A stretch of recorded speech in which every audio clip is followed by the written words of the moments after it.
All right, welcome to the Economic and Destination Development Committee. I'm the chair, Sean Kelly, on this very hot August 26th. And thanks to all committee members and councilors for making it today. We appreciate this. In these dog days of summer, it is the International Day for the Dog. So if you got a little pup, it's their special day today. Thanks to those who are tuned in as well with the city's YouTube channel. Thanks for joining us. We've got lots of good conversation today in the meeting. And I had a chance before we start here today to ask around, and Edgerton Boyce was telling me he had a great time in the East Coast and Prince Edward Island. He brought back some potatoes, so he's enjoying those. And also Mr. Chisholm. John has a cottage up in Caladar.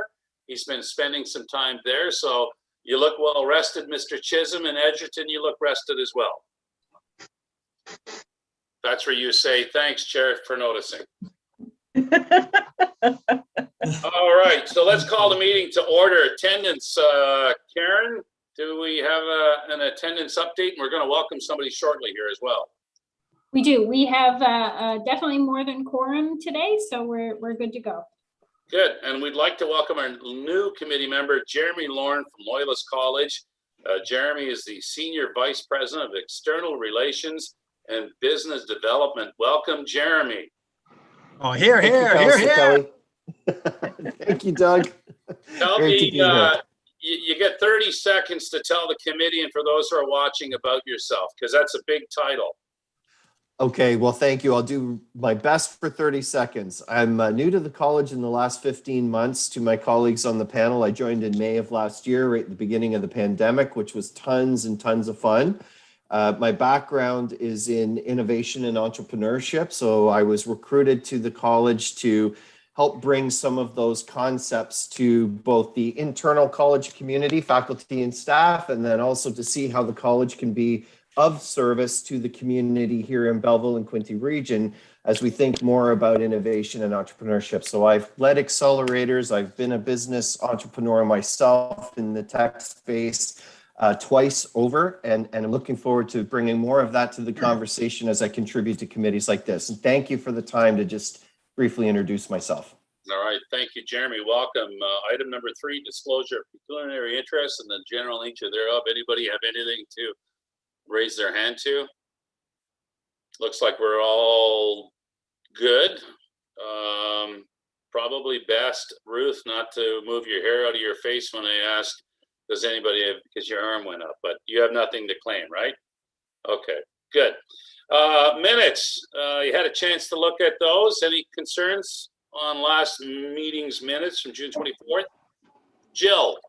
Sorry, I just wanted to let you know that I had submitted a written report to Karen, so I noticed that the minutes reflected that there was no report from the chamber. So if nobody received that, happy to forward it again. But I didn't want it to sound like I was just MIA. My apologies, Jill. I do have that report, and I believe I circulated it, but I will double check. And if I didn't, I will make sure it gets circulated. Okay, so maybe the minutes could just reflect that I did submit one. Yeah. All right, thank you, Jill. Can we get a motion then to accept June 24th minutes? Mover? Carla Brennan, seconded by Councillor Sanderson. All those in favor? Approved, thank you. Deputations, let's welcome from Southeast Ontario Accelerator Fund, Heather Haldane. Heather, welcome. Well, thank you. I'm glad that there isn't a countdown clock, actually, but I like the fact that you referenced it. I really appreciate the fact that I've got an opportunity to speak here today. And I believe there was a document circulated about the proposal that I'm here to speak about. Hopefully I'll add some clarity to that and also about the efforts that have been made to date. I also just wanted to mention briefly that there is Doug Stevenson on this call who has been a member of our volunteer working committee for a good period of time. And we have been in touch with Chris King and his organization. So there is sort of a growing awareness about the proposal that I'm here to bring up briefly. I'm in the communication business, but I find there's a lot of acronyms and people get very confused by them, including myself. So I will refer to something called COPAF, just to keep it brief. It does, however, stand for the Southeastern Ontario Production Accelerator Fund. We tried for a shorter title, couldn't find one, but it is an important concept because it defines the area that this is to apply to, and the fact that it's a production accelerator fund, which is hopefully to accelerate the industry, which is the film industry in the area. I'm a resident. I've been here for a number of years. And so I'm very aware of sort of the assets that exist here. But this production accelerator fund is really something that we feel will make a huge economic impact across the region. I've been in the industry for a long time, and so there are some concepts that I've gotten used to that I think people aren't as used to. This industry in Ontario has been a huge economic driver. And one thing that I feel people often don't realize outside of the areas that it normally operates in is that it's an incredibly portable industry, that it can actually operate quite efficiently in other regions and areas. And in fact, I've shot productions probably across in almost every province in Canada. And it just shows that really there are economic drivers to this as an industry, and it goes where there is the opportunity. Some of it's economic, some of it's based on assets that exist. The genesis of this began because there is an existing fund in the north. That's the other thing that's often not known, especially across Ontario. But over 16 years ago, in Northern Ontario, it was identified as a disadvantaged region that really needed to have more job diversity. And so a special fund was set up in the north. And there is a lot of production that goes there now as a result of the setup of that special fund that's within the Northern NOHFC. Again, an acronym. It's a long thing, but it is a well-established fund. And it has had a study to prove that its return on investment is at least 5 to 1. It started up with some bumps. It's not always a smooth process, and it won't be if we're successful in getting a similar thing implemented within the EODF here. And we've looked at the Eastern Ontario Development Fund as an opportunity for this proposal to become a part of their larger mandate. And I'll talk a little bit about that, but I want it as well at this point, just to make sure that you're aware that this proposal knits together a lot of requests, that this is an industry that, as portable as it is, has already visited some communities. And so there are many people across this region that have actually made this ask before individually. But it's difficult for smaller municipalities to afford this on their own. And that's why we really think a regional fund worked well in the north and should work well when it's just southeastern Ontario. So we're knitting together a lot of individual requests into this regional ask. And the ask is specifically to, our feeling is, although this is seen as a culture industry, that this actually works better when it's a regionally focused job creation fund. And that's how it was set up in the north, and that's what we're proposing happen in Eastern Ontario again.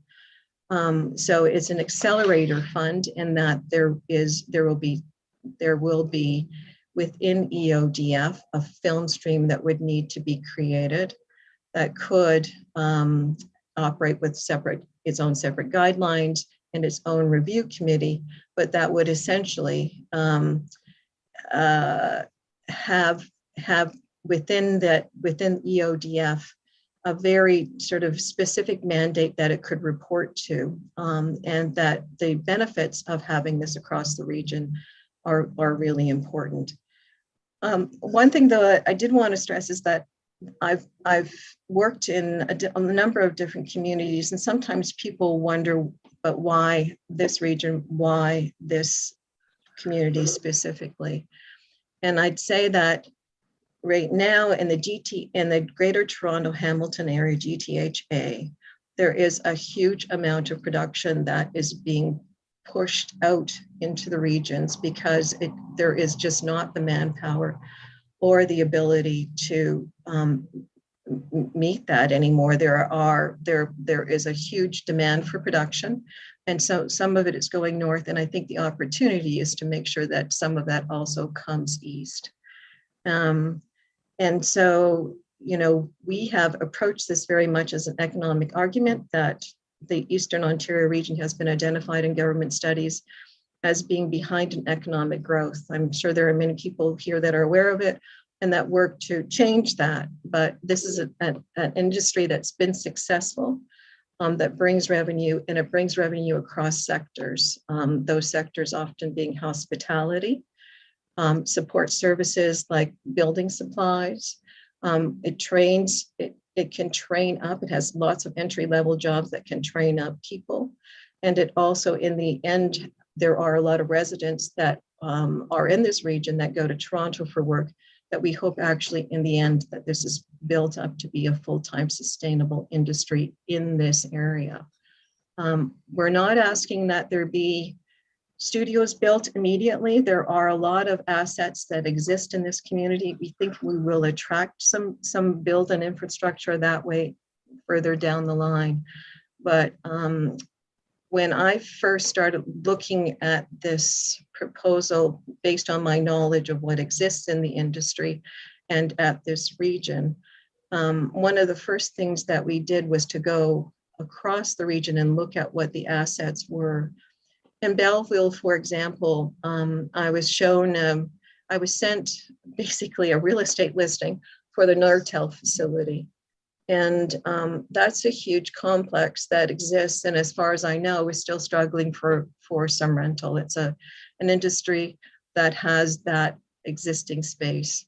And that, for example, is the kind of thing, other than the locations, but it is the kind of setup that is attractive for this industry to be able to take that over as a production office and to use that as a base, and then to look perhaps somewhere down the line at further builds if the business comes often enough. And that's the idea. It is a growth industry and it will build over time. Like in any industry, there's an economic factor to this. And that's why this is an accelerator fund. We feel right now that government is predisposed to look at more regional projects, that there's a model that has worked well in the north that can translate here. And so what we are really doing, there's a whole executive summary that we've presented in terms of the economic benefits for the region. That you can sort of go through in terms of how it will bring jobs and build an industry. But I think the important thing now is to also recognize that regionally government is predisposed to try to find ways, because this has been a portable industry that survived and managed to still operate throughout COVID, because of the protocols that were set up, that it's a sort of a future proof as well if it's grown into regions. And in order for that to happen, a fund like this made a difference in the north. It will make a difference in southeastern Ontario. And so we're trying to build awareness about the industry, about what the benefits are to the region, and also as well to make sure that we get the stakeholder support that is needed to convince government. We are working to get our own industry letters of support, and we have those DGC, ACTRA, NABED, there's a range of those stakeholders that are giving us, and the industry stakeholders that are giving us support. But we're looking to all of the various communities to step forward, and if there are opportunities for them to say to government something that will make a difference for your region or for your community, this is a proposal, once implemented, that we feel will be able to do that. And so that's sort of, I guess, my overview. I hope I've explained, I hope the overview document shows the size of this industry. And I'm certainly open to any questions, but really what we're trying to do is approach Minister Fedeli, say we have support, say we have a proposal that we know works, and ask that there be a film stream set up within the EODF, that because the EODF applies specifically to the region that we see this fund needing to operate in. And we're not politicians ourselves. We are not often asked by politicians what our views are on things.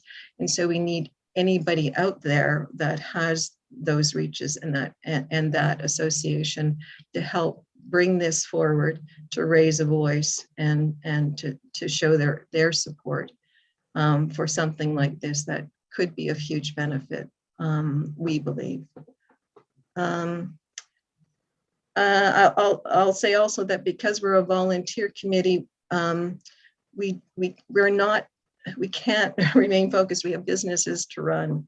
And so that's the other important part here is we need people who have any opportunity to also be presenting this and to doing reach out within their own organizations to say this, because we don't have that person power to always follow through as effectively as we'd like to. We have a website that's www.copaf.ca. It's, I believe, in the overview document. The proposal that we're suggesting, the actual full proposal itself is available as a download from that site. So you can read more about this. And as I say, there is a list of MPPs and supporters provided in that proposal as well. That's where we began, actually, was to first talk to MPPs and to ministers and to make sure that well, first to understand what they did and didn't know about the industry, and then how to approach, convincing them this is a viable proposal for the region. So we do have that support, but we still need more voices around the table. Thank you, Heather. Yes. Appreciate that. Well done. Any questions for Heather? We'll go to Doug. Yeah, through you, Chair Kelly, to the group. Not a question, but just a supplement to Heather's presentation. Thanks, Heather. And to her point, Bay Quinte Regional Marketing Board's been involved in this because we see the opportunity. And I just want to make sure it's clear to the group, the Southeastern Ontario Production Accelerator Fund is not asking for money from the City of Belleville, okay? I know, for example, Victor Cooper was here maybe last year making a presentation about setting something up in Belleville, a film office similar to City of Kingston. This is not the case. We are raising awareness, okay, which we're doing across this region in collaboration with BOQ RMB and other folks on this call.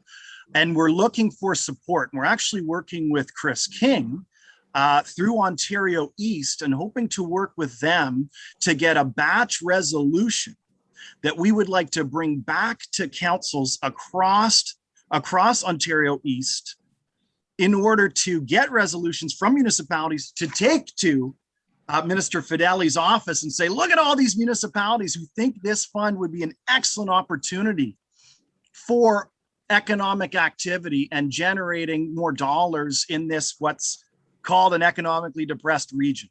So, I see Jeremy Lawrence salivating over there at the thought of potentially having his Loyalist College program integrated into something like this, right? I can see Ruth Estwick's the wheels turning on how the trades and the builders can get involved with sets and materials. And John's laughing up there, but he's the real estate agent who's going to be selling these studio buildings. There's literally a benefit for this entire region, but also through the rest of Ontario. As Heather mentioned, Toronto's literally bursting at the seams. If you read the news, you see that Kingston, who has created a film office, is already benefiting to the tune of millions of dollars. And so we've spoken to folks like Minister Todd Smith, who's extremely supportive. Tourism Minister Lisa MacLeod was in town yesterday. We talked to her. She's extremely supportive. So now it's trying to get a little more clout from the municipalities. So we hope to come back to you as this working group with a resolution, either through this committee or through council, to put some pressure on Minister Fideli's office in order to implement this fund. Thank you, Doug. Good comments. Any other comments for Heather? Jill? Thank you. And I just want to let you know that this has actually come up with I believe it was the Eastern Region Caucus Group for the Chambers. So the Chamber of Commerce has certainly got their finger on the pulse of this, and part of our conversation. Interestingly enough, we're also doing these rapid antigen tests, and we had a guy come in with a production company who does most of his work out of Toronto because there isn't an industry here. And I said, did you know about this? So it was kind of a great way for us to engage with people and let them know that this opportunity may evolve. Backstory, my dad did this in New Brunswick in 99 to 2005 and was actively involved with the Canadian funding piece of that. So, and was actually trying to build a movie studio down there. Did I think about 6 or 7 productions out of New Brunswick? So I totally understand where you're coming from. Yeah, no, I think that it's really true that that there's a huge opportunity here, and really it now needs to be really focused. So we've got a proposal that focuses, it says this region, and the wonderful thing, awful thing is that it is a region. So it should have appeal in the sense that it can be accountable within a specific fund that defines that same region as well.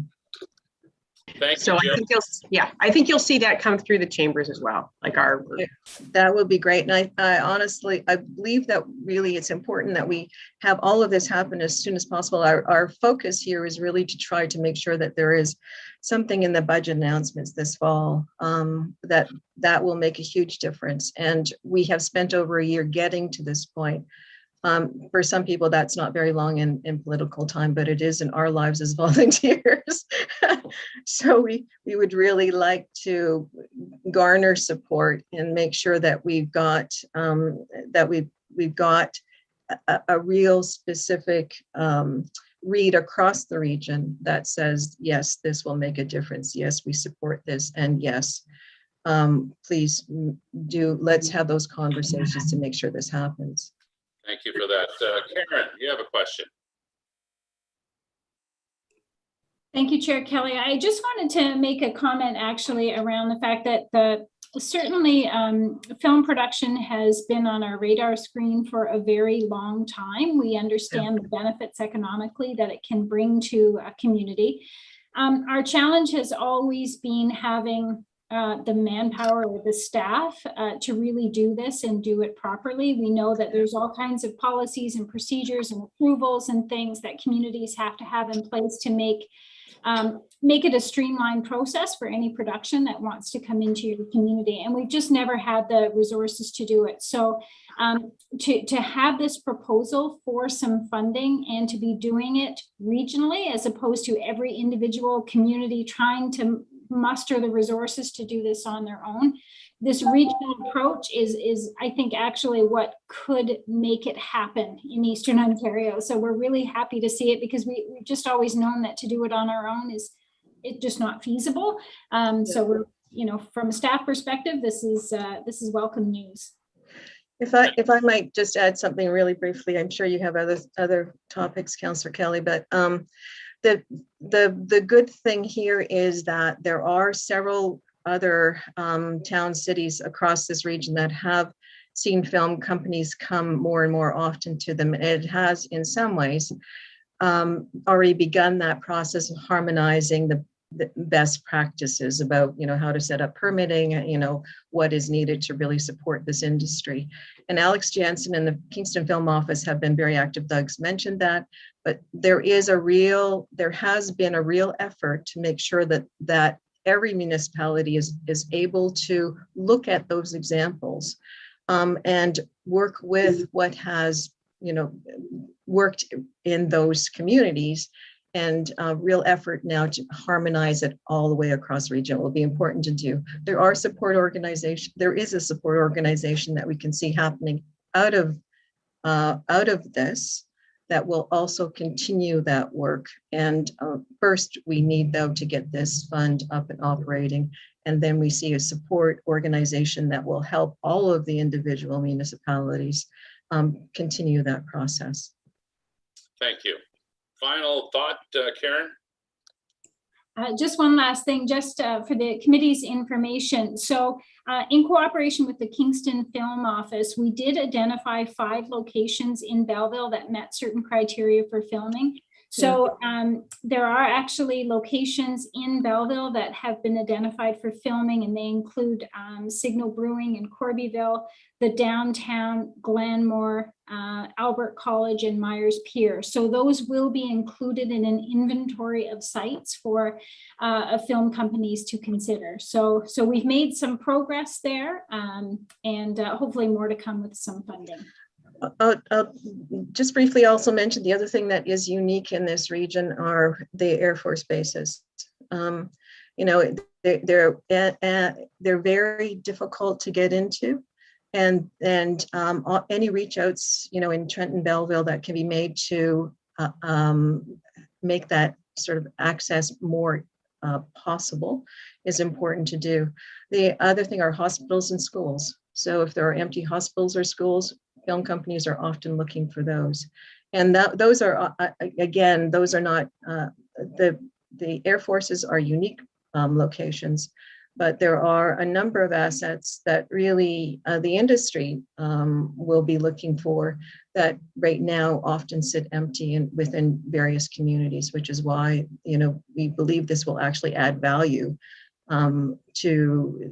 to the region, because we know that there's a number of facilities that had to close down over the years. Thank you, Heather. Seeing no other questions, I just want to mention, after we found out that you were going to be speaking today, I just looked up the film industry just over the weekend, just some interesting stats from the north that you touched on. Yeah. In North Bay in the last couple of years, that's North Bay, Ontario, regionally, $46 million. They've shot some Hallmark movies there.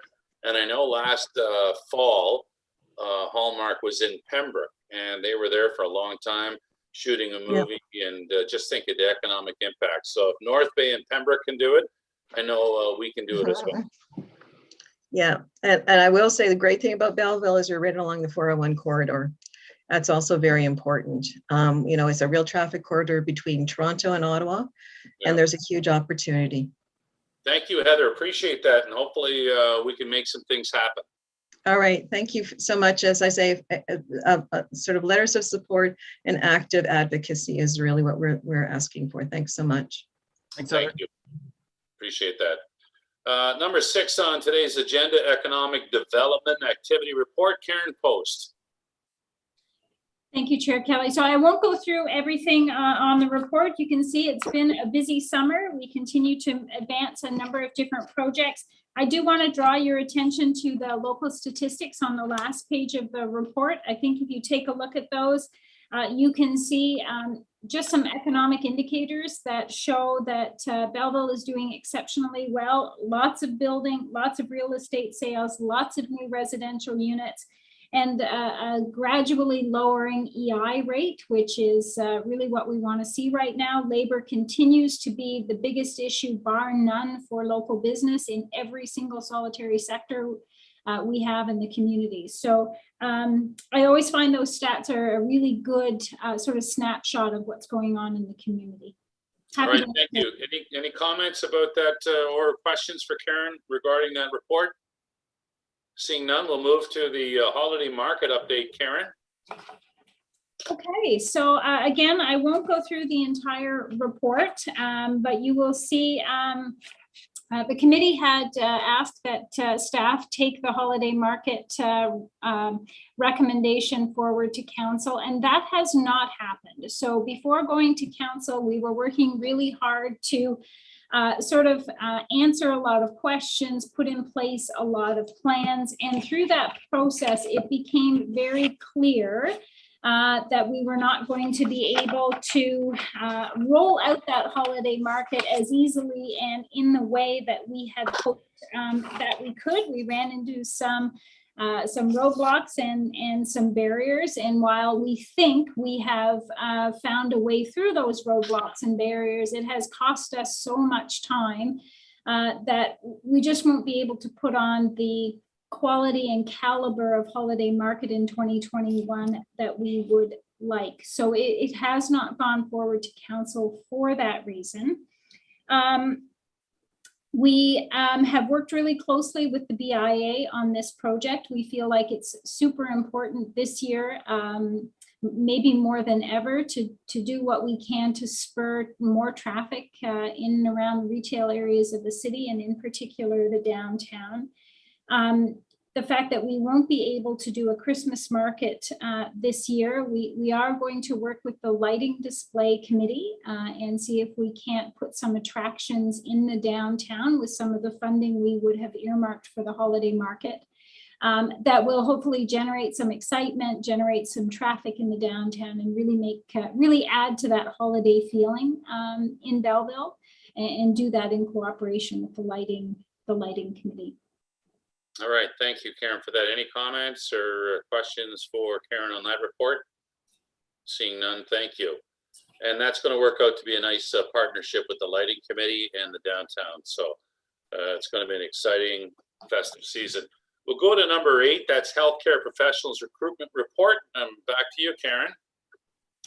Okay, thank you, Chair Kelly. So you will recall that the mayor had sent a letter to the committee asking the committee to take a look at the current family physician recruitment program and investigate the opportunities that may be there to attract other critical healthcare resources. Staff undertook a number of consultations with some experts in the field, both at the provincial level and locally in the community. And what became very clear is that our focus on family physicians needs to continue. So there's some statistics in the report that detail sort of what we've been doing when it comes to family physician recruitment and how successful we've been. And despite the fact that we've attracted more than 40 physicians, we know we've had a number retire with very large patient loads, and there are more family physicians that will be retiring in the next couple of years that will orphan more patients. So we really have to make sure that we continue with our foot on the gas pedal to attract as many new family physicians as we can in the next several years. But we also know the pain points in the healthcare sector are not just with family physicians. The pandemic has certainly highlighted the critical need for registered nurses, registered practical nurses, and personal support workers. We know that those are some critical healthcare resources that are needed not just in our community, but in every community. And of course, for a long time now, we've been aware of the need for specialist physicians. And in the report, there is a list of the specialties that are in most critical need in the community. So after sort of researching needs in the community and the current situation and what incentives are now in place, and there are some incentives for RNs, RPNs, and personal support workers. There certainly are some with Quinte Healthcare and Hastings Manor. But we took a look at what can we be doing to make sure as many graduates as possible choose to work here in Belleville so that our healthcare needs are met. So the report kind of makes 3 recommendations around those 3 critical areas in healthcare. So the first one, dealing with registered nurses, registered practical nurses, and PSWs, recommends a scholarship or bursary program through Loyalist College, and in time, subsequently other colleges as well. One of the challenges with this is currently the rosters at the college, or the openings in the college system, are typically full. So the incentive wouldn't necessarily attract more students. But what the bursary could do is make sure that more of those students consider a Belleville job as opposed to practicing in other communities. It makes a recommendation around continuing the family physician recruitment program as it currently exists. And then also implements a specialist recruitment program. So a $75,000 incentive paid over 5 years for the specialists that have been identified in the report. And we can certainly count on the support of Qhba Healthcare and some of the other healthcare facilities in helping market those incentives. So that's a quick summary. I don't know if there are any questions. Any questions for Karen on the recruitment? Councillor Sanderson. Yeah, thank you, through the chair. So I certainly support the expansion of our recruitment program in principle. I think the recommendation that's before us needs to be fine-tuned a little bit. It would be really helpful to understand for each of the categories, RN, RPN, and PSW, what incentives are currently in place for or by Qhba Healthcare, and to understand the financial support that may be there. And then from the city's perspective, I think we need a bit more granularity in terms of how we provide that support. So for instance, an RN may have $15,000 in expenses through tuition fees and other admin charges over a 2-year period, versus a PSW who through an accelerated program can complete the program in 21 weeks. So I don't think the 5,000 for each category is the right approach. I think we need to tailor it based on the cost for each. So that would I'd like to see that information come back before we advance it.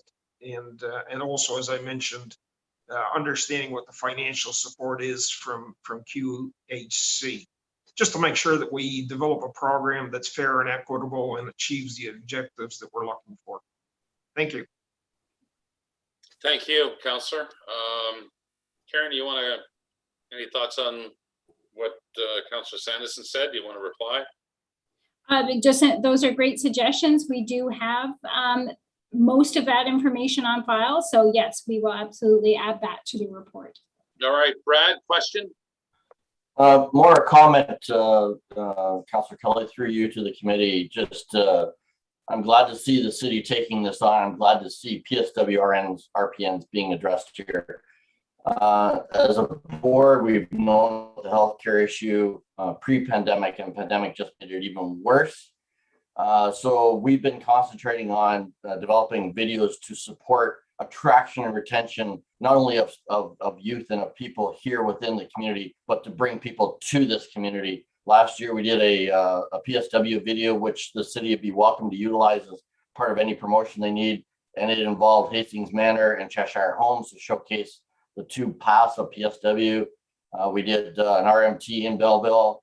This year, we're doing medical lab techs, because whether you realize or not, you can attract all the doctors you want, but if we don't have those support services here, that's going to make it difficult for attraction of a doctor as well. And we know that the medical lab techs have a huge retirement bubble happening right now, and it needs to be addressed. So we're doing a whole video around that. And then the last thing we're doing is we are actually partnered with Qhba Healthcare this year to develop a whole new video for our Edge Factor LMI Hub, which will showcase those career paths within the hospital outside of RNs and doctors. Just wanted to share that with you where we're at right now. Thank you, Brad, for that. Jill, you have your hand up. Yes, thank you. And thanks, Karen. It's interesting because this actually started or was part of a conversation we had in terms of our policy resolution to the provincial government as well, more in response to the public funding that goes to support organizations or public organizations, and it kind of shuts out the private organizations that do home care and maybe work on a private level and can't compete with the hourly wages because it's always borne by the end user. So if you're trying to bring someone into your mother's home to have them taken care of, then you can't pay as well. So the challenge was, how do we find an equitable way that doesn't prohibit public health care from funding PSWs and RPNs the way they deserve to be compensated? But the idea did come out of that helping at the beginning end and helping people engage into and enter the industry is probably a really equitable way, and everybody benefits from that perspective because we just need more people in this area. So I think it's I fully support it from the chamber side of things, and just to let you know, it's moved on through to the provincial as well. Thank you, Jill. Just a quick comment from me on this. Last week in my travels, I met this young 30-something gentleman, and he just moved from Ottawa. He's been in Belleville for about 3 or 4 months. I asked him, what brought you to Belleville? And he told me his wife is an intern at BGH. She's a doctor, and she's a student from Queens. She has 2 or 3 more years of schooling, but they've moved to Belleville. Karen, in the past, do we work with Quinte Healthcare when we know we've got someone's moved to the area as a doctor, and now we're talking other health professionals? Do we kind of make sure everything's okay for, let's say, the doctor in 6 months, just touching base, how you enjoying the city? Because I was willing to take him around and her to show them some of the highlights, because if they're already here, it's our chance then to keep them here. Yeah, so actually, we do work very closely with the physician recruitment person at Quinte Healthcare. She brings us in and engages us at any time during the process when there are needs identified by the residents that have come into the hospital or any of the existing physicians that they hire. We do typically get information to them if they are still in their residency about our physician recruitment program, and we've signed a number of those residents over the years. We also work closely with the Queens Family Medical Center that's here because they manage a number of residents. I'm going to say upwards of 10 residents at any given time that are doing their full 2-year residency here in Belleville. So we typically engage with those folks to make sure they understand what Belleville has to offer, not just from a financial support perspective, but from a community perspective. And that actually is where we get most of our recruits from. Thank you. I did ask the gentleman, what do they like about Belleville so far? They had many things, but one thing they did highlight, and this is a young couple, were the bike paths. So when we see that success, right, they just love the bike paths. Thank you for that. Up next, we have the Matt and STA report. We're going to come back to Karen. I think number 9 here is going to create some good conversation. So we'll go back to you to lead that conversation, Karen. Mr. Chair. Oh, sorry, Mr. Sanderson. Sorry. I missed you.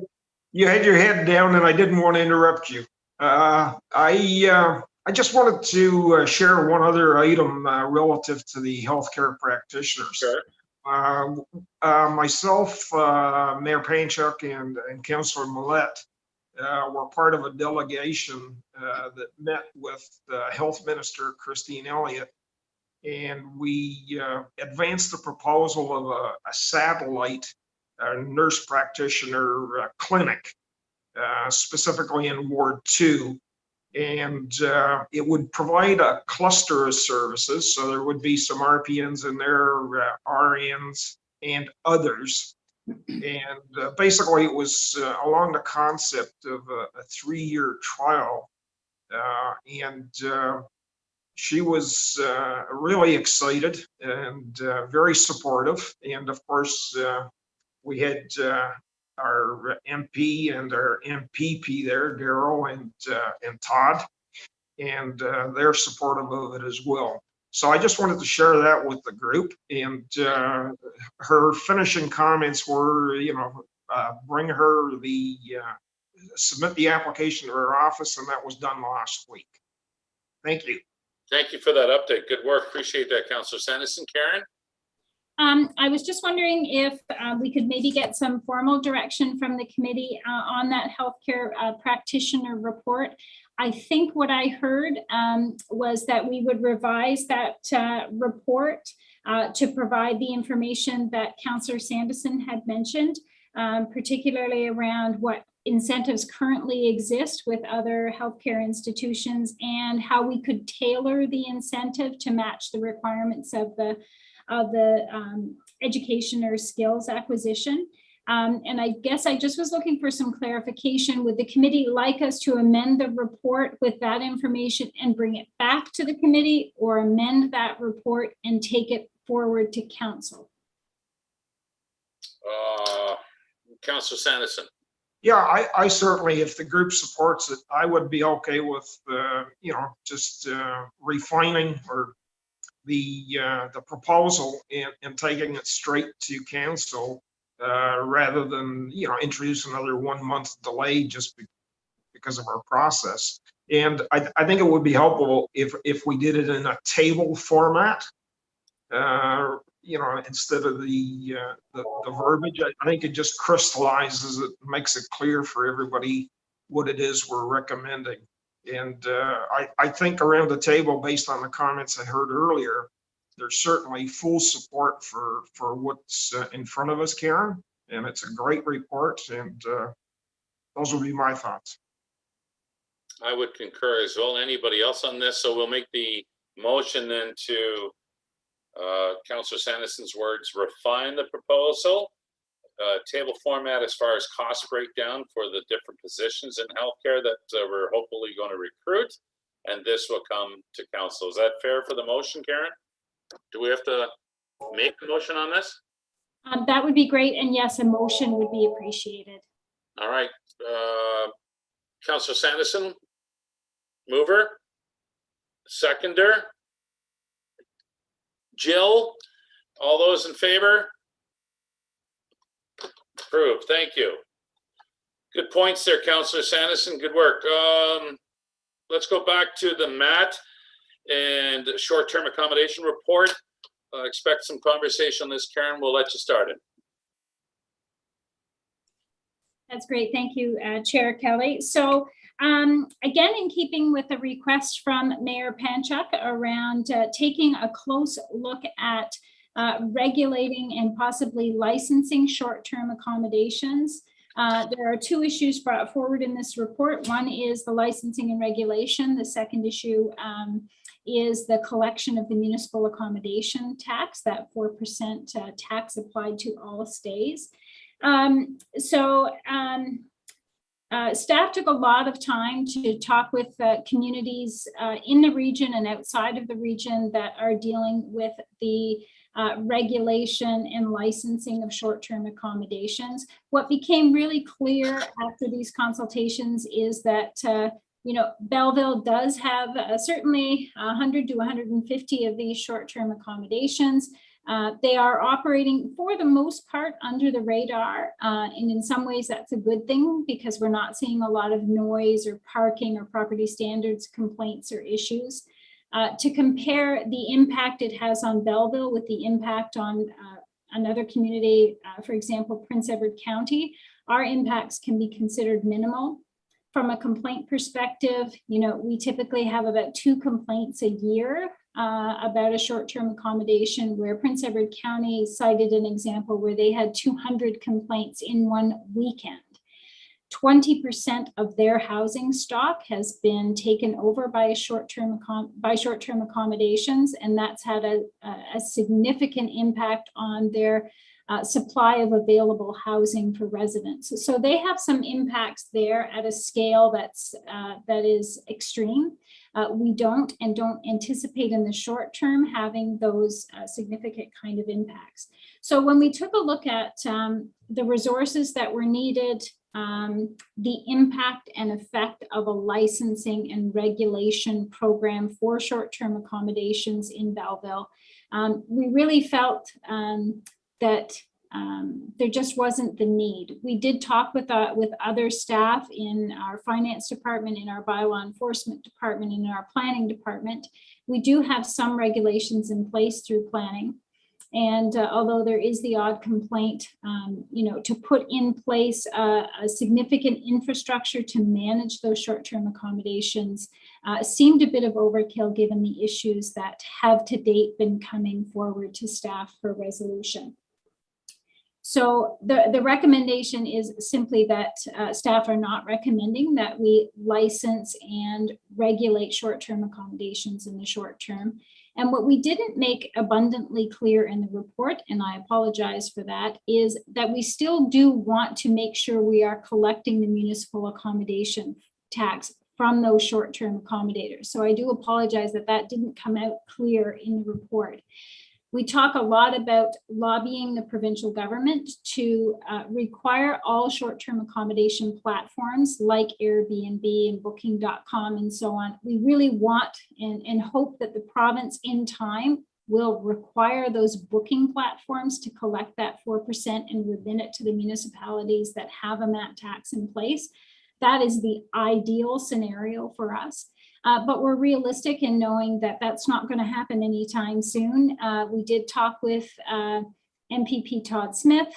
We have talked with others at the provincial government. We talked to the Tourism Association of Ontario, and it's not really high on their radar screen now. So we suspect it will take several years, if at all, if the province will legislate the collection of that tax from those booking platforms. So in the meantime, we would like to see, we would like to come back to the committee with a report that talks about the best way for the city to collect that municipal accommodation tax from those short-term accommodators.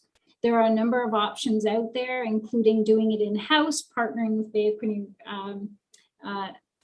Regional Marketing Board, or hiring a third party to do that for us. So I guess we're looking for some direction from the committee in terms of making a recommendation to council around licensing and regulating and pursuing collection of that municipal accommodation tax from these short-term accommodators. Thank you, Karen. Any comments? Jill. Sorry, you're going to get sick of hearing from me, but Karen, let's talk about, we can certainly add that to our list of requests from the Ontario Chamber Network as well, because I'm pretty sure we'd find a number of chambers across the province willing to support the initiative.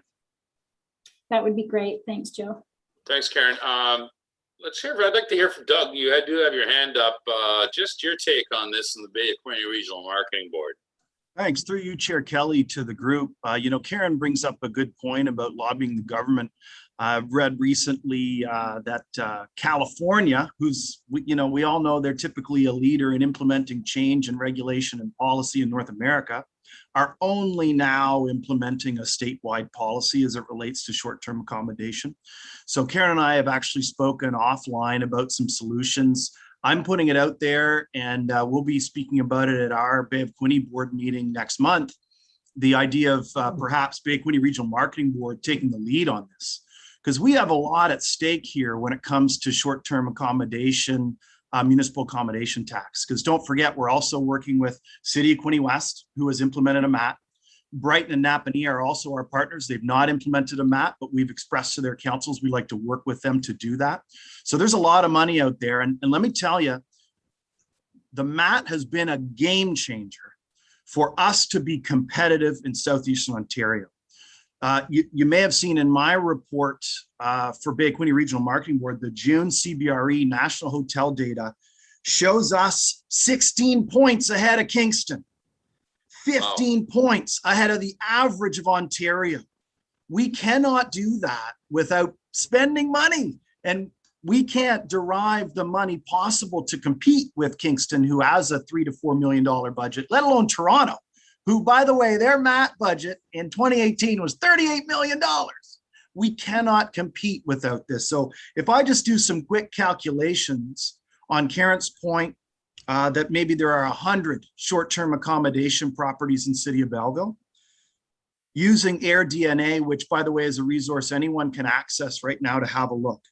100 STAs at average price, $155 a night at 82% occupancy through the year, $185,000 a year. Wow. Split two ways, if my math is correct, $92,500. And that's just the City of Belleville portion. that's why I bring this up to say, again, our organization has such a vested interest in this. And that's why I'm so happy to hear Karen say the interest is there to continue to pursue this. I certainly see the implications of housing. I can see why licensing could be a strong solution to prevent further housing issues. Obviously, that's something for the municipality to consider. More, where I'm coming from is the collection piece, because our mandate is marketing, destination marketing. So when we look at how we could be working not only with Belleville, but Quinte West, and then down the line, Brighton and Napanee, we're talking $250,000 for the organization I work for to be able to do more to bring additional revenue to this region. That's big. And so we want to do what we can. There are third-party organizations out there, HARMARI, for example, HARMARI, that City of Kingston is working with, that can help with compliance legislation, those sorts of things.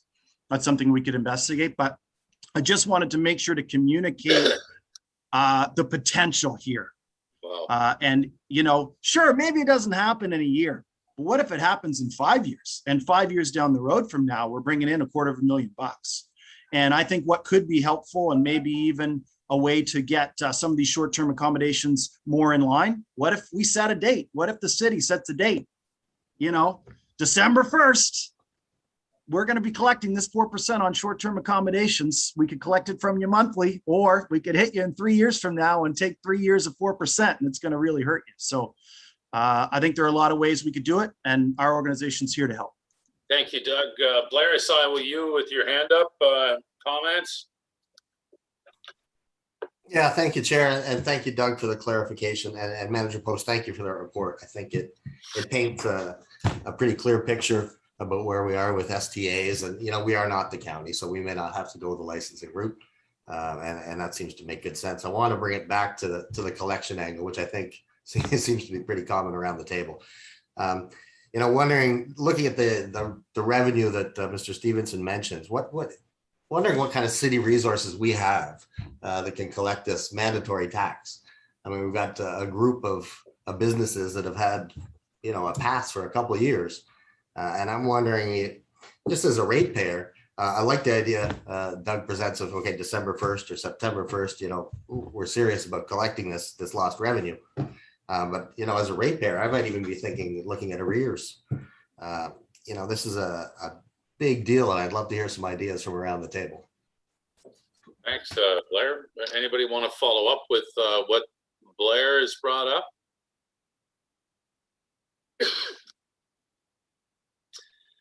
Okay, Blair, I'm not up. Councillor Sanderson, are you?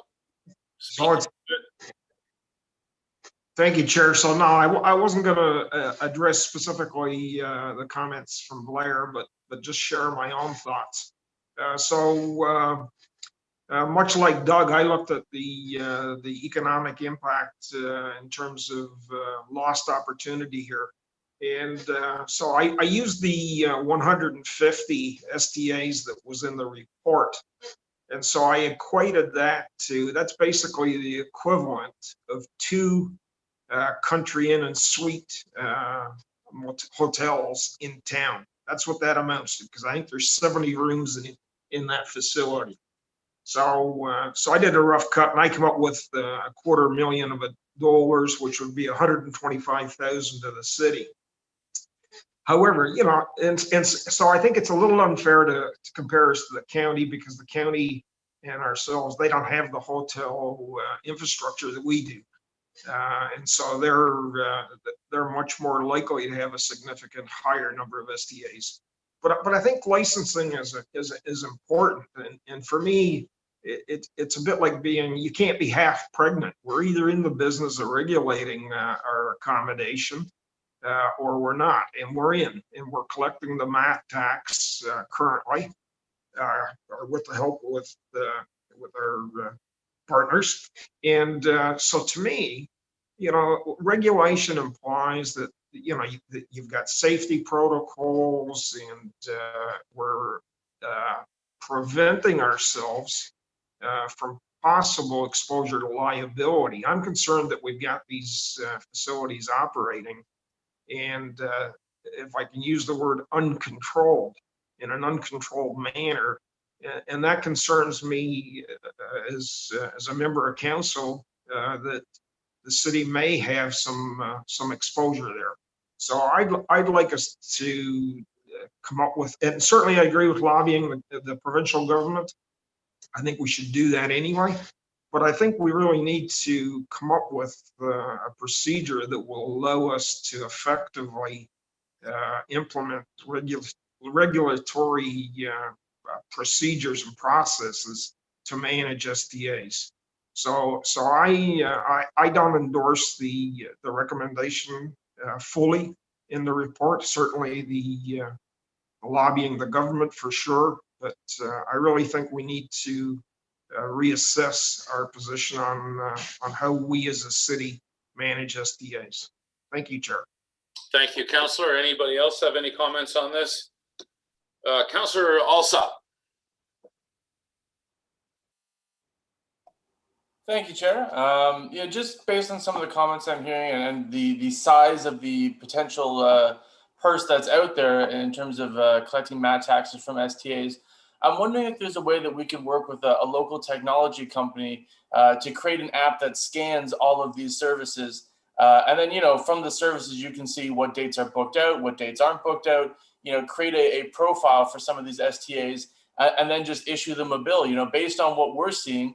This is what you owe in terms of MAT taxes. If you'd like to dispute that, please start submitting and calculating yourself, and we'll take a look at that as well. But, I'm thinking about a person like Chad Guzowicz with Tire Wizard and some of the things that he's been able to do from an app-based perspective and some of the new projects he's working on.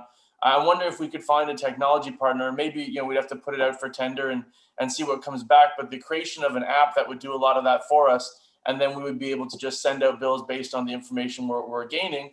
That might be a good way to convince people to start submitting themselves. Thank you. Appreciate the comments. Councillor Karen? Through you, Chair Kelly, to Councillor Alsop. Yes, we are aware of technology options out there that, for example, scrape these booking platforms to identify what Airbnb or STAs you have in your community. We haven't researched them to the point of knowing whether there's an existing app out there that can tell us how often it's booked.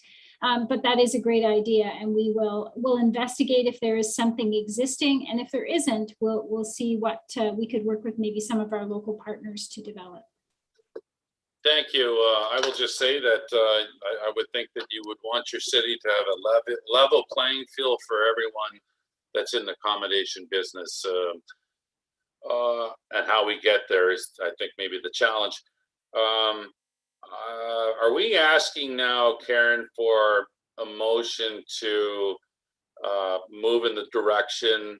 You said that you would come back with another report, and the way I'm seeing this play out is that there would be a conversation with the Bay of Quinte Regional Marketing Board, Doug and his team, to see if there can be some partnerships.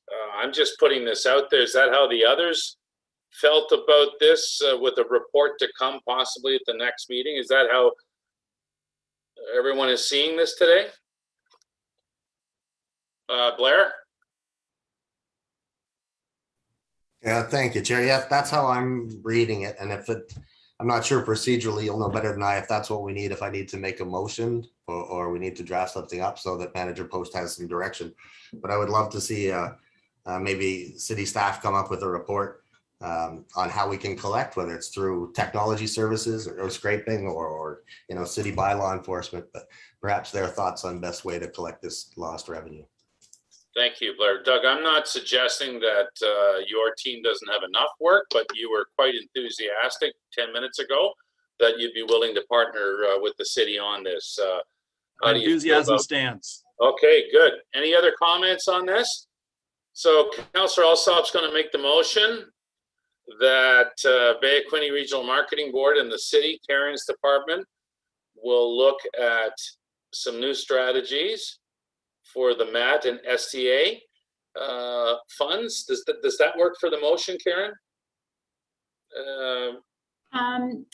Perhaps if I could just clarify. So is it the committee's wish that a letter be issued to the province requesting collection of the MAT through the STA platforms, while at the same time having staff report back to the committee on interim options to collect mat from these short-term accommodators.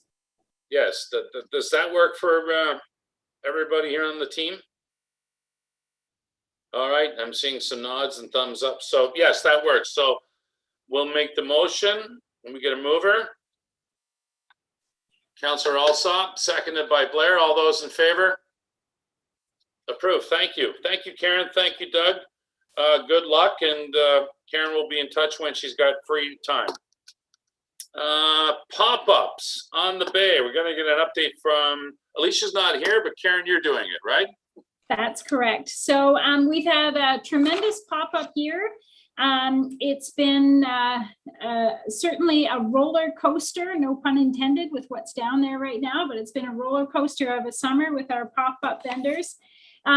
We've had some super busy times down at the pop-ups. We've had some slower times over the season. Certainly weather, some of the COVID regulations and so on have impacted the business down at the pop-ups, but I think the general consensus is it's been a great summer.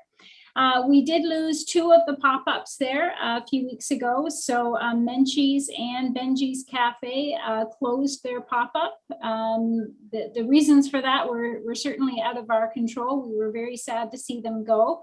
But we're pleased to report that Smoke and Carnivore was able to take over. They're an existing vendor in the park. They were able to take over one of the pop-ups, and they've put the Taco Hut in there, and it's been super popular. We will be bringing forward at our September meeting a summary report of the pop-ups, including some of the numbers around, the revenue that was generated, the number of employees that were hired, and so on. So that will be coming forward. And from a staff perspective, we're recommending that we develop a business plan for the pop-ups. So right now we have room for 14 of them. We feel like it's really time now that we have 3 years under our belt. We know that this is a product that consumers are enjoying. We need to take a look at, what the future is going to look like for these pop-ups. What should we be continuing to do? What should we be changing?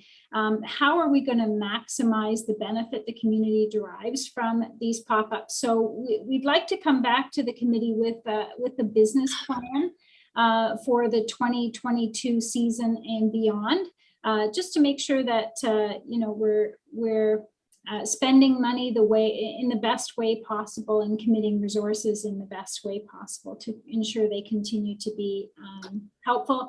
We've got some exciting things happening at pop-ups for the rest of the summer. So we've got buskers on the bay happening on Sundays in August and September. The side hustle market.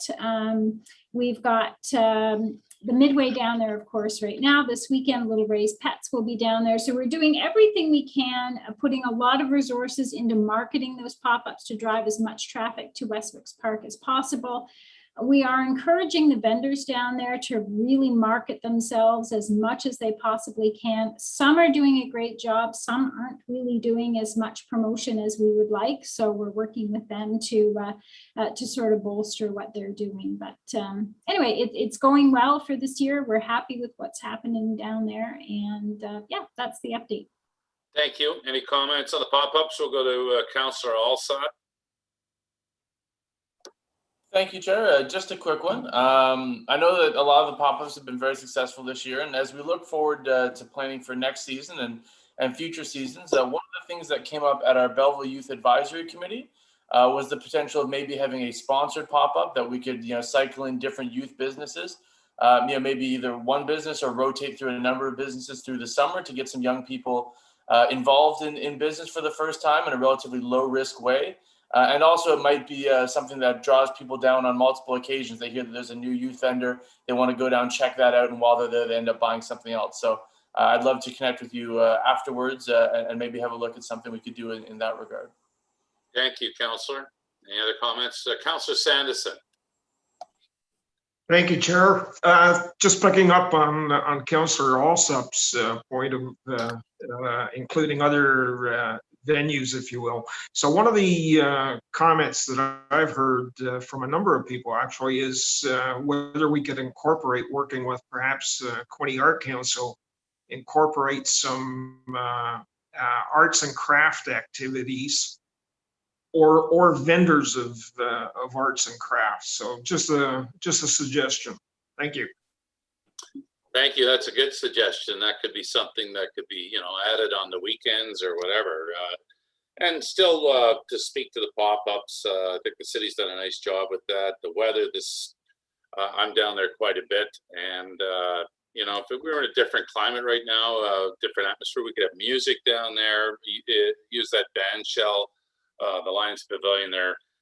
It's unfortunate the last 2 years we haven't had that opportunity, but when I'm down there, I see those picnic tables packed on a beautiful day. It's very encouraging, and there's been other days where it's been quiet, but I just think that we can't really roll out everything that we possibly could due to the pandemic.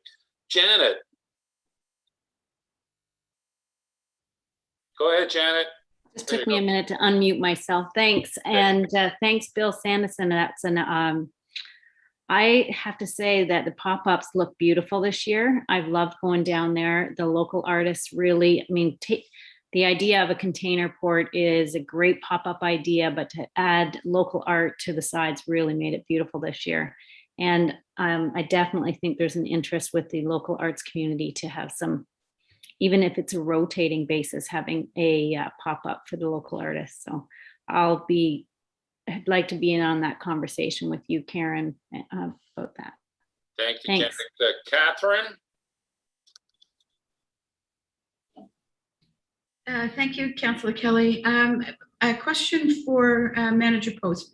You talked about developing the business plan, about how it's going forward, because we've seen such great progress from pop-ups on the Bay. Is part of that business plan looking at opportunities in other parts of the city, or will the concentration be around Westwicks?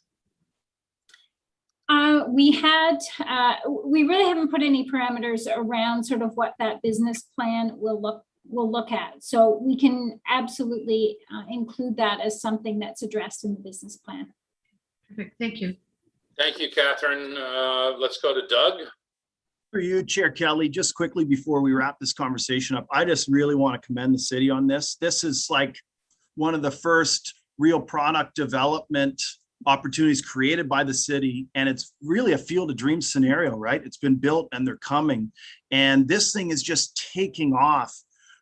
Who has pop-ups next door? Quinte West.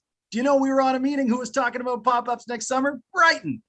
Look at this. So all of a sudden I'm the guy salivating because our staff has an excellent product to market.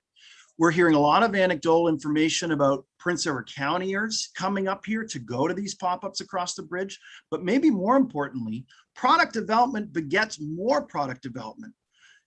This weekend, for example, I was talking about on the radio this morning, the reptiles are down there this weekend. There's buskers down there this weekend. Then the midway happens. There's co-promotion between downtown. It just creates such an excellent tourism related atmosphere, not just for those visiting, but also our residents. And I love the momentum and I think it's terrific. Thank you, Doug. We're going to move on to number 11, job fair. Karen, 60 seconds. Okay, so we have set our first in-person job fair in a couple of years for September the 28th at the Quinte Sports and Wellness Center from 11 until 7. COVID restrictions are going to make some significant changes in how we are going to roll that job fair out. It is likely job seekers will need to book a time to come out to the job fair, but we're bound and determined that we're going to have an in-person career fair this fall. September 28th is the day. Job seeker and employment registrations will be coming out early in September, so watch the media for that. We could always use your help in spreading the word to any local employers who are interested in attending. We do have fewer spaces this year. Often we can accommodate about 60. We're probably going to be able to accommodate about half of that this year in terms of employers, simply because of the physical distancing requirements. So yeah, more information will be coming out about that job fair shortly. All right, thank you. Just a few more items. If I can continue to have your attention, we're just going to we got about, I'm going to suggest 10 more minutes today, and I appreciate you giving up the time this morning.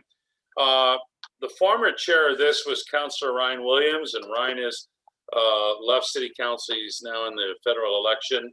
And one of the things that I did was to cut back on the time, and we were asking for written reports. And after further study, we realized that with partnerships, if they would like to say a few words, we're going to let them say a few words. So nothing against Mr. Williams. His sometimes went a little too long, but I would like to secure the future with our partners.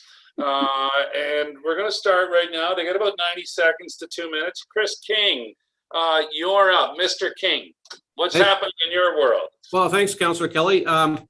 Great discussions today, you know, tourism, healthcare, lots of good things happening. I want to talk about the other side of economic development, manufacturing and industrial side.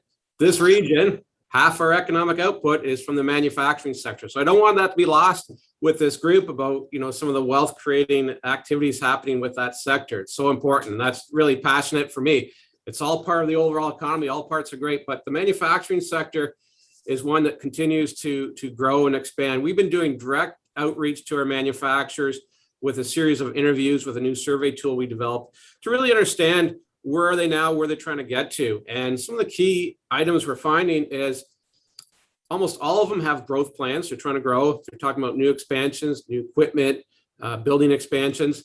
They're all facing staffing issues. Even manufacturers that would be considered employers of choice are having huge issues with staffing, which is why that job fair that Karen's looking at with the neighbors is going to be so important. And they're all, again, looking at technology as a solution to drive their businesses forward. So as we do these interviews, each time we come back with 3 or 4 items that either barriers that need help with or opportunities, then we connect them with funding programs, resources that we have. And it's a really good exercise to really get that line of sight. And it's about talking to your customers. What are your needs and how can we help you? And again, I want to stress half of the economic output from the region is from the manufacturing sector.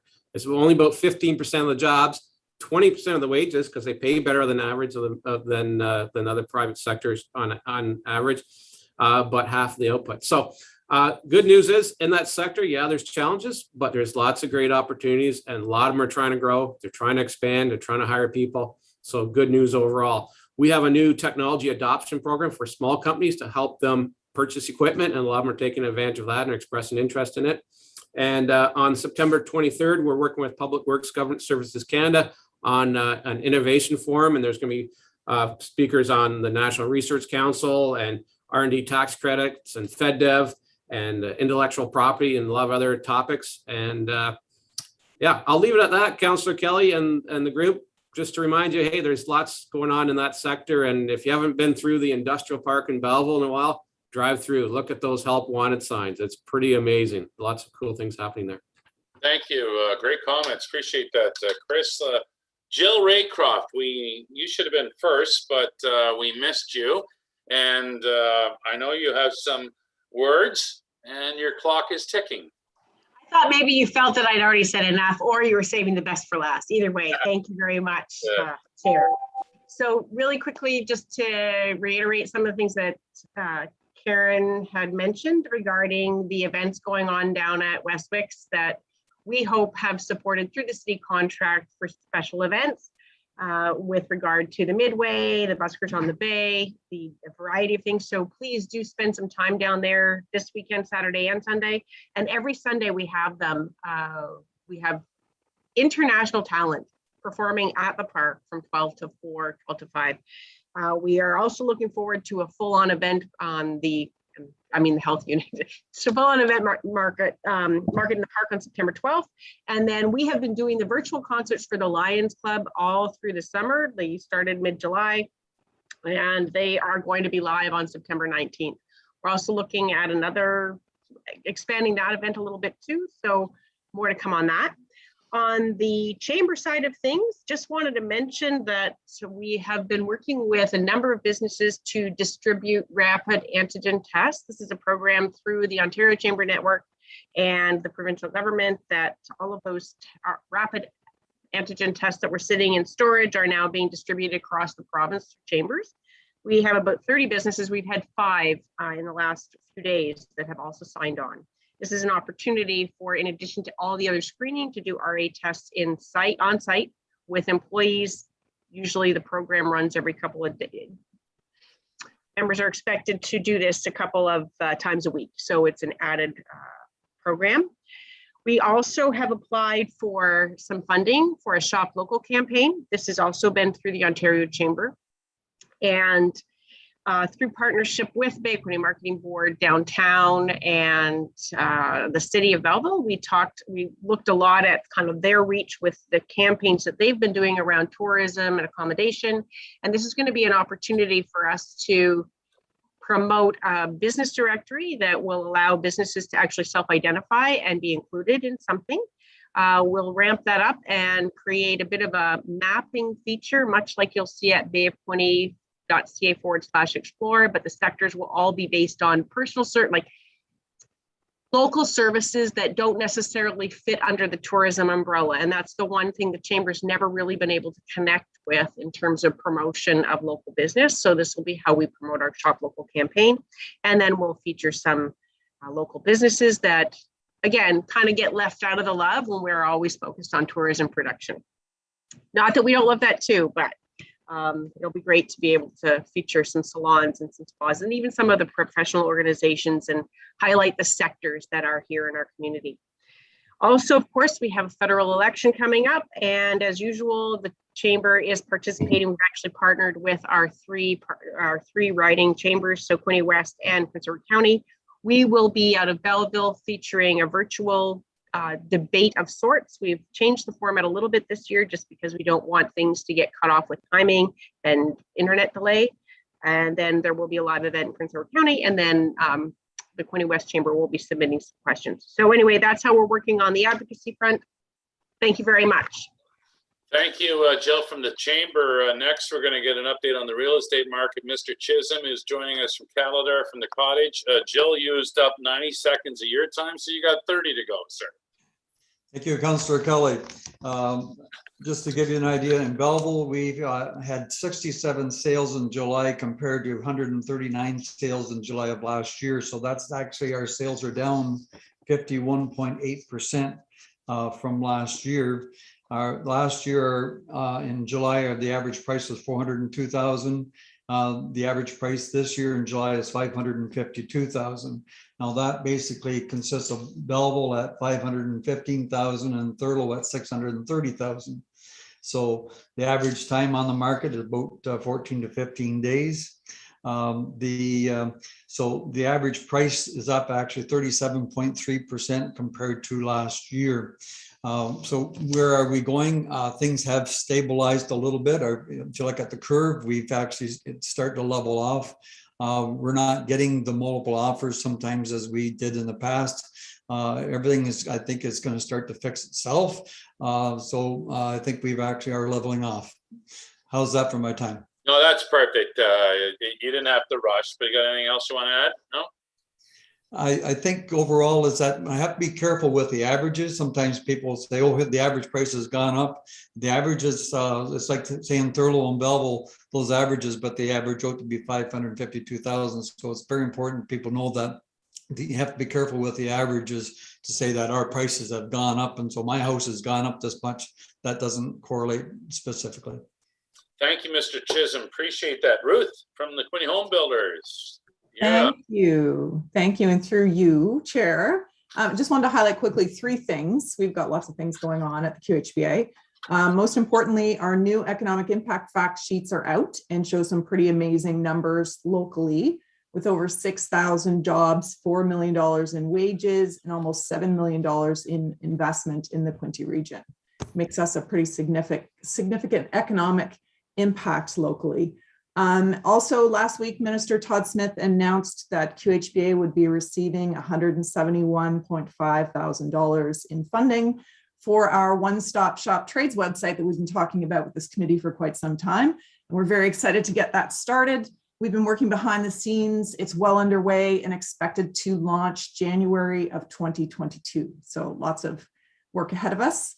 And then lastly, the QHBA mobile vaccination clinics for construction have now wrapped up with our last of 3 clinics in Prince Edward County yesterday. The final numbers on this project will be released by Hastings Prince Edward Public Health and should be out later this week. So great success all around. Thank you. Ruth, just you lost us when you said the mobile vaccination clinic for the construction sites has finished, and then we lost you. So Sorry. What was Sorry the number? about that. So I was just saying it wrapped up, and we should have the final numbers out from Hastings Prince Edward Public Health later this week. Thank you. Appreciate the report. 6,000 jobs. Amazing. Well done. Doug from Bay Quinte Regional Marketing Board, you've been speaking lots today, so you get about 15 seconds. Thanks for you, Chair. Really appreciate the time. What I'll say really quickly, because you got my report. You do have my report, so I say 2 things. 1, we're doing a promo for anyone who wants to get out on the water with Venture Outfitters. We're paying half of your way out on a stand-up paddleboard, kayak, or canoe. So head on down there to do that until September 1st. You got time. And 2, this one's for Edge Boyce. Edge, you wanted me to bring back news to the committee when our bike product that we've been working with the city and with the break room on was out. It's out. So bayofquinte.bike. Thanks so much for city support on helping with this. This was developed through a Bay Quinte marketing grant, and Adam and Laura from the break room now have over 20 routes mapped out at bayofquinte.bike. They're doing a membership program. And here's another great example of products coming to our region. Thank you, Doug. Appreciate it. Brad, you're next with your report.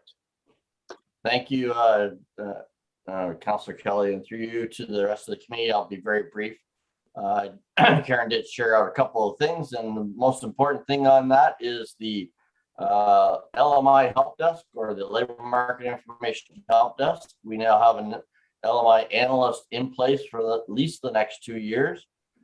She works Tuesday through Thursday, but that doesn't mean we can't answer your inquiries outside of that. This was put in place especially for groups like this, for economic development, for business, for the college, for any organization that needs LMI information. You have a business that's looking to establish, business looking to grow.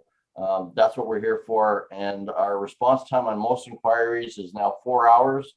A little bit more complicated than that. We'll let you know how long it'll take, but please take advantage of using this, whether it's Karen or Chris or any business around here that needs that labor market information to support anything they're working on. Thanks. Thank you, Brad. Janet from Quinte Arts Council. Thank you. You have my report as well. I just need to, I would say the umbrella is one of our key products that the Quinte Arts Council puts out. And in working with everybody on this call, everybody's got some amazing things happening. And the Quinte Arts Council has this product that we can use to promote whatever is going on out there. For example, in the next issue, we're promoting Research Casting International. They employ more than 40 local artists. And so that magazine is sent to key locations all over Ontario, and it's a great resource for any business. If you have an idea and you want us to promote it, contact the Quinte Arts Council and we'll look at doing an article. If it doesn't fit the umbrella, we can always put it in our Cultivating Creativity on article that we do weekly for the Belleville Intel, and that also gets pushed out pretty hard. Thank you, Janet. Oh, sorry. No, go ahead. That's it. I just wanted to mention a couple other things. We did get funding. Todd Smith will be announcing that soon. We're rebranding, new website, and we're working on an event app, and that will attract tourists to this area to go to events. And the other funding we got was from the Ontario Arts Council to renovate our space for professional development for artists. We want to make sure that those artists have the skills so that they can increase the amount of money that they make every year. Thank you, Janet. And I think Louisa thinks I missed her, but I did. But I know that you haven't spoken. So what's happening downtown? Louisa. Yes, thank you. I was wondering how many seconds you give me. So through you, Mr. Chair, just a couple of updates on events, special initiatives, and new businesses. Alfresco is coming to an end in terms of this summer. So the street closure will reopen September 7th. And it's been a great summer. Of course, I'm sure everyone has heard about the new concert coming, Welcome Home concert at one of our members, the Empire Theater, September 16, 17, 18. Porch Fest will be September 25th. And then, of course, there will be the winter programming with Enchanted. One thing that I wanted to mention is as far as foot traffic downtown. So for the month of July, we've had 95,000 street pedestrians, so street traffic, 95,000. Of those, and in 1 week in particular, the week of the 15th of July, we had 6,000 unique visits of pedestrians downtown. And we see that the average time that they linger is about 3 hours. Almost 3 hours. So the amount of time in average that they spend downtown. Now, this is for unique visits. Another couple of things is 2 new businesses downtown, Tiger Chicken and Ribs as open downtown. I'm sure a lot of you have already tried it. It's delicious. If you haven't done so, please go and try it. And another new business called U Whitening that provides teeth whitening downtown Belleville. We've been featured in a number of media and coverage for the pianos downtown. We have seen, thanks to also Bay of Quinte Regional Marketing Board, at least 3 influencers coming downtown and featuring downtown. So everything seems to have been received positively downtown for the Alfresco this summer. And I'm sure some of you have heard about the Welcoming Street program as well. So that has helped with addressing some of the needs of the business owners as well as the vulnerable populations downtown in terms of their concerns when it comes to vulnerable population. If you have any questions or anything in terms of Welcoming Street, please feel free to contact us. We have a lovely outreach worker. His name is Sarah Baring, who will be happy to explain the program a little bit more into detail. Thank you, Louisa. Appreciate that. And thanks to all our partners for their updated report. And Karen, are we still going to go ahead with that video? You want to do it? I think what we can do is send a link to the video to all the committee members with some background, just to save a bit of time today. All right, thank you. We're already in 90 minutes and appreciate your attention. Before we get any other new business, Karen? No? Yes? We were maybe just going to talk about the expanded transit service. I wasn't sure if you were going to have Councillor Sanderson. Yeah, while he's here before his tee off at 1 o'clock. Councillor Sanderson, can you just give us an update on your work with the city and the expansion of transit? Yeah, so it's been a couple years in the making, and the first thing we did was apply for some funding, and we were granted funding and managed to get 5 additional buses. We've taken delivery of 4, and the 5th one's coming. So on September the 7th, we will be expanding the service to Ward 2. Specifically the 4 subdivisions north of the 401, Settlers Ridge, Deerfield, Heritage Park, and Caniff Mills, as well as bending the route down Canifton. That's another area to be serviced. And so it'll be regular public transit, 45-minute schedule. The mobility service will also be expanded into the urban portion of Ward 2.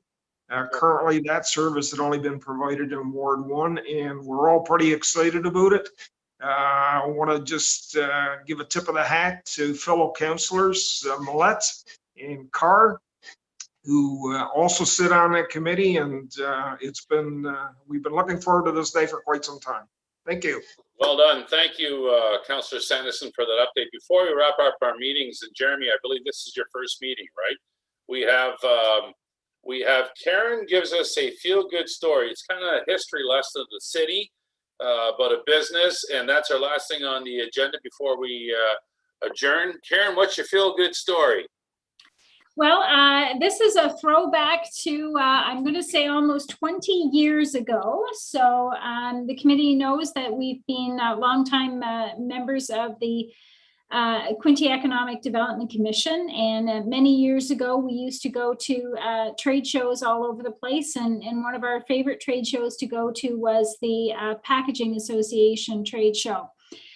So way back when, we also had an economic development committee, and we had a number of folks on that committee that represented, like we do now, different sectors and different businesses in the community. And at the time, we had a gentleman who had formerly run the ExxonMobil facility here in Belleville, and he was extremely well networked in the Packaging Association. What Chris King and I learned very quickly from Dave Valcamp, the gentleman on our committee, was that sort of the plastics and packaging sector is a very small family of business people.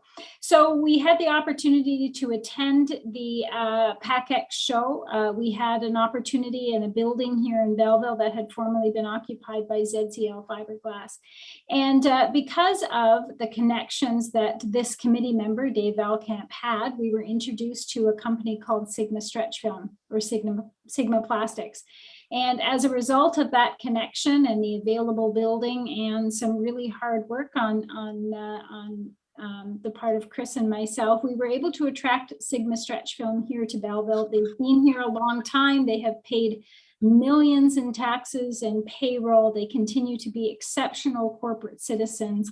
And I just thought that was maybe a good story for the committee, because as a committee member, you can have a tremendous influence on what happens in your community, sharing leads with us, making connections in your own network, and talking up Belleville are, you know, exceptionally important things to be doing. And we really appreciate all of your help, all of your support, all of your networking. And, you know, by working together with our committee, I know that we can bring new investment and development into Belleville. Thanks for that history lesson, the feel-good story to end the meeting. Any last comments? Jeremy, you're going to come back for the next one in September? You bet I will. Won't miss it. All right. Thank you very much. Next meeting is September 30th. The meeting has been adjourned. Thank you.